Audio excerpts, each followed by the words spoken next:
time is short. What is your life? It's even a vapor that appeareth for a little time and then vanisheth away. If someone had told me when I was 20 years old that life was very short and would pass just like that, I wouldn't have believed it. And if I tell you that, you don't believe it either. I cannot get young people to understand how brief life is, how quickly it passes. Your time is limited, so don't waste it living someone else's life.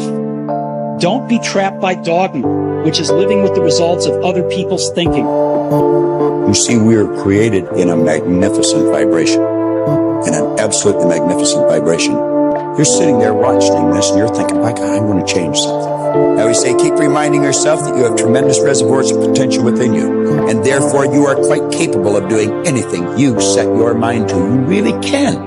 I don't care what the cynics tell you. Quit listening to some of your peers. Now, all you must do is figure out how you can do it, not whether you can or not. When are you going to do it?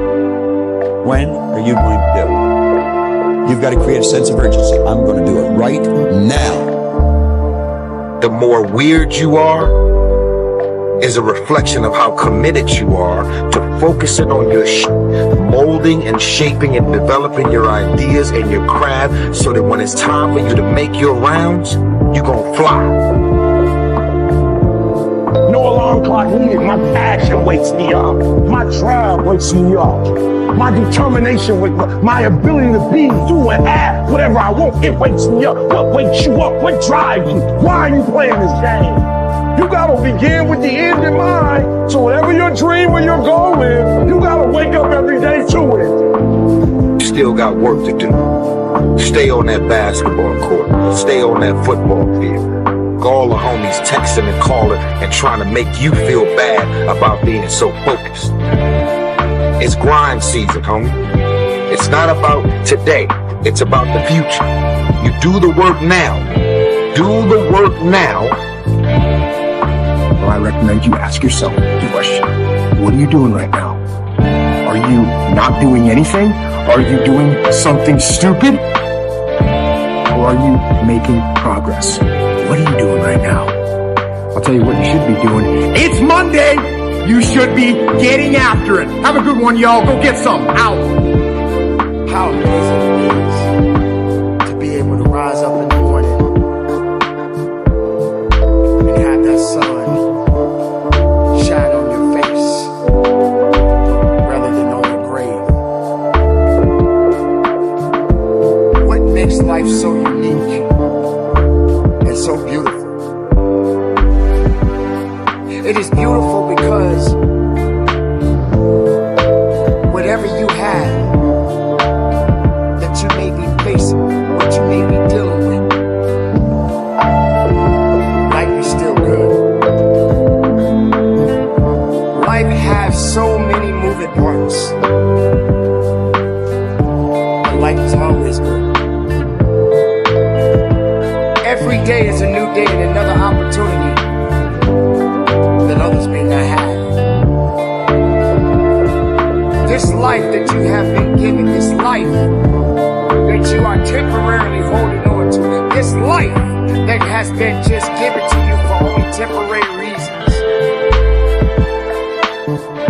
has more meaning than you can ever imagine.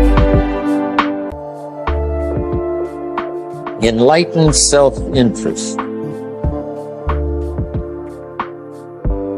It's a fascinating study to study the idea of self-interest.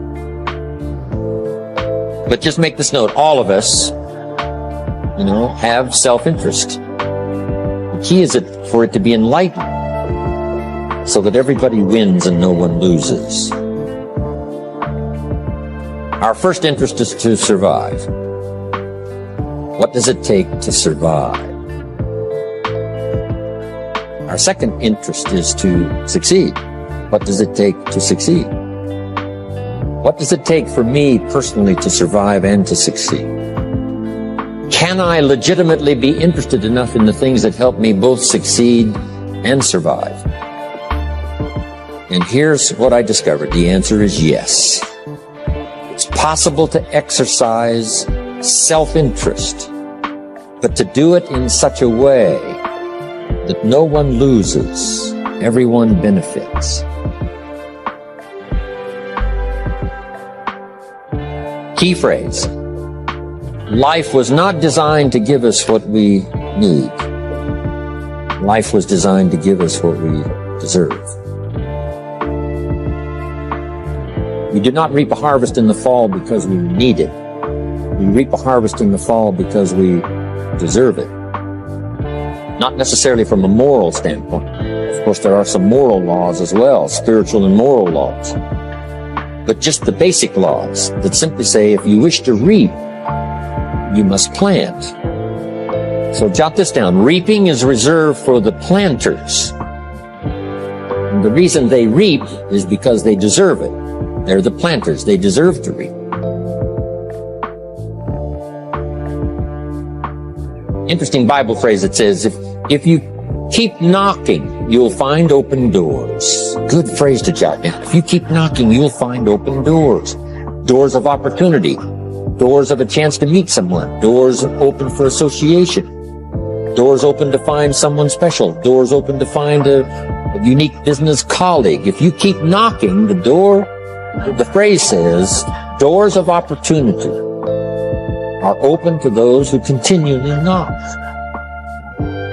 So we don't find open doors of opportunity because we need them. We find them because we deserve them. Only those who knock deserve to find an open door. But the promise is, if you continually knock, you'll find doors of opportunity. It says, if you search, you will find. So make the note, it's good. Finding is reserved for the searchers because they deserve it. Now, at first they may have needed it, but they now know that just needing it is not sufficient.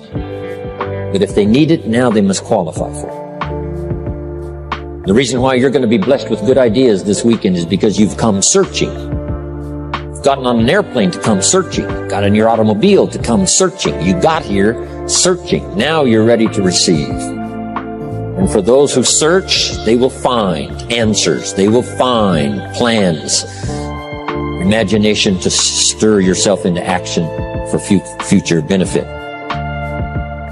So if you search to find a good idea, you must go looking and searching. You've got to go to church. You've got to go to class. You've got to go to the seminar. You've got to go to the library. You've got to go to the books if you wish to find. Rarely does a good idea interrupt you. Rarely. But if you will search, you will find. So we get not what we need, but we get what we deserve.